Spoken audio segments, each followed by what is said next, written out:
បាទថ្ងៃនេះខ្ញុំមកថតវីដេអូអំពីទេសចរនៅក្បែរមាត់បឹងដែលមានទិដ្ឋភាពមានឆ្មៅដោះខៀវខ្ចីពណ៌បៃតងគួរឲ្យគយគន់ស្អាតណាស់បងប្អូនក្បែរមាត់បឹងមានទឹកឡើងថ្លាខៀវស្រងាត់បងប្អូនមានទិដ្ឋភាពអមជុំវិញគួរឲ្យគយគន់នេះហើយគឺថាទិដ្ឋភាពមួយដ៏ល្អប្រសើរមានផ្លូវយ៉ាងស្អាតបងប្អូនផ្លូវស្អាតណាស់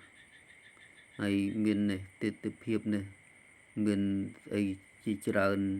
មានផ្ទះហូហែស្អាតណាស់បងប្អូនទិដ្ឋភាពនេះគួរឲ្យគយគន់មានសម្រស់ពណ៌ខៀវស្រងាត់បងប្អូនអើយ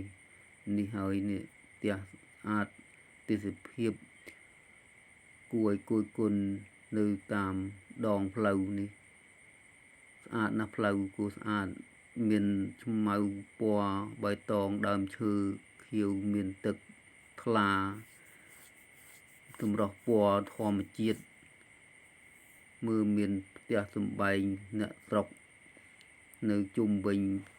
បឹងនេះយ៉ាងធំទូលំទូលាយដែរបងប្អូននេះគេថតមកជុំ